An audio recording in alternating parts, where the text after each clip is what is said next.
नमस्कार मंडळी, कशा आहात तुम्ही सगळे? मस्त, आम्ही पण मस्त। आज कार्तिकी एकादशी आहे, त्या तुम्हाला या फुलाप्रमाणेच खूप खूप छान रंगीबेरंगी शुभेच्छा। चला तर मग आता व्हिडिओला सुरुवात करूया।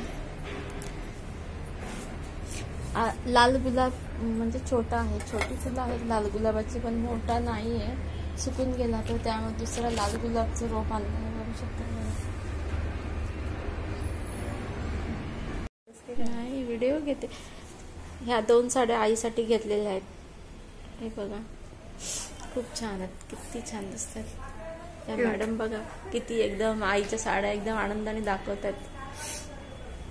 ही दुसरी साडी, दिवाळीच्या साड्या 2 मस्त आणि एकदम कमी किमतीमध्ये भेटतात। ही आता ब्ल्यू कलरची दिसते ना, हे बघा, यांना लय हाऊस आहे साड्यांची, रोज साडी नेसून जातात शाळेमध्ये।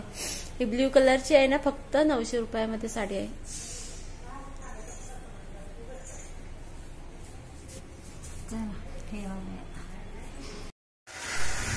नमस्कार मंडळी, आज काय आहे? कार्तिक एकादशी आहे, तर तुम्हाला सगळ्यांना एकादशीच्या खूप साऱ्या शुभेच्छा। आज माझी बहीण रेसिपी करून दाखवणार आहे, ती पण उपवासाची रेसिपी करून दाखवणार आहे।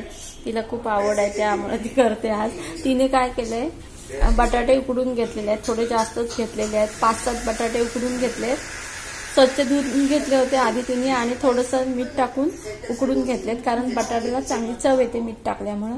आणि हे तिने पॅकेटचं वडिलांना सांगितलं नाही आणायला, पाठी लागून राजगिराचं पीठ हे पॅकेट आणलेलं आहे, त्याचा वापर करणार आहे ती उपवासाच्या रेसिपीमध्ये। बघा आता तिला किसणी ते भेटत नाही ना, ती ओरडून आईला विचारते किसणी कुठे आहे म्हणून। किसणी तर तिला शोधून सुद्धा सापडली नाही, मग तिने चहामध्ये आलं किसून घालतात ना, ती किसणी वापरायला घेतले, तिने किसणीसाठी घेतले। बटाटा असा किसणी किसून घ्यायचा,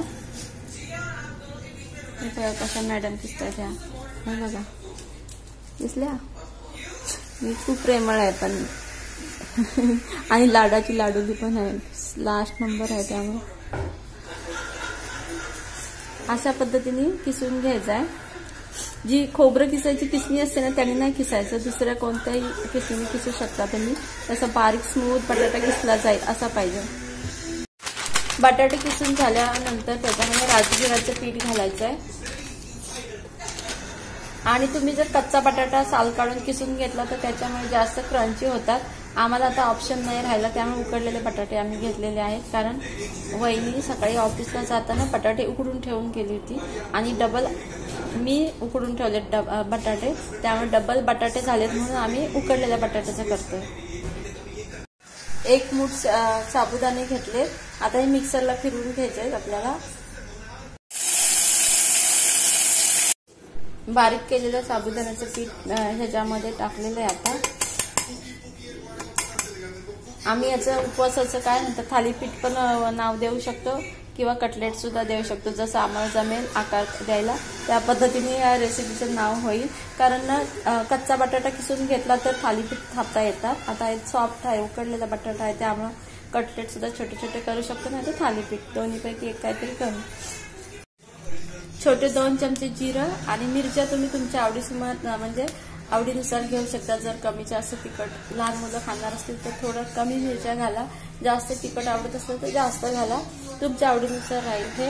आणि थोडंसं मीठ घालायचं आहे, जर जास्त मीठ चवीनुसार घातलं तर मग ह्याच्यामध्ये मीठ नाही घालायचं त्या मिश्रणामध्ये। हे सगळं मिक्सरला बारीक फिरवून घ्यायचं आहे आपल्याला, म्हणजे मिरचीचा ठेचा अशा पद्धतीने। चवीनुसार मीठ घातलंय आणि मिरचीचा ठेचा पण घालून घेतलेला आहे। आता हे सगळं मिक्स करून घ्यायचं आहे आपल्याला, अशा पद्धतीने सगळं मिक्स करायचंय। मिरच्या बारीक केलं, त्याच्यामध्ये थोडं पाणी घेतलंय, आणि लागल तसं पाणी ह्याच्यामध्ये घालायचं, थोडं घालायचं, जास्त नाही घालायचं, थोडं करूनच घालायचं, आणि पीठ भिजवून घ्यायचंय आपल्याला। हे सगळं त्याचा एक गोळा तयार करून घ्यायचा।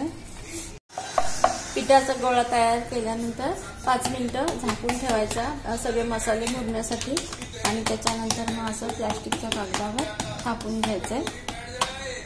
तुम्हाला असे छोटे छोटे बोटाने होल करायचे, की त्यात तेल घालायचं थोडं, आणि सगळ्या बाजूने आतून भाजून निघतं चांगलं। तवा गरम करून घ्यायचा. उपवास आहे त्यामुळे शेंगदाणा तेलच वापरायचं. उपवासाला शेंगदाणे चालतात त्यामुळे.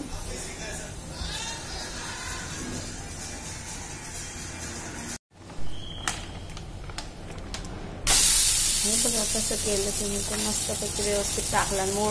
मोडतं वाचलंय खरं. तव्याला थोडंसं तेल लावून घ्यायचं. आता ते भाजेपर्यंत दुसरं थापून घ्यायचं. उपलब्ध नाही ना सगळ्या गोष्टी लगेच भेटणार. हे केल्यानंतर वाफ द्यायची. वाफ दिल्यानंतर मग चांगलं उलटवता येतं, म्हणजे लागत नाही तव्याला. बघा किती छान खरपूस भाजला ना. बहिणांच्या ती माहेरी आले, ती म्हणजे आम्ही माहेरी आलो म्हणून काही तिला हौस आले सगळ्यांना खाऊ घालायची. मग केलं नाही तिने आज उपवासचा पदार्थ. काय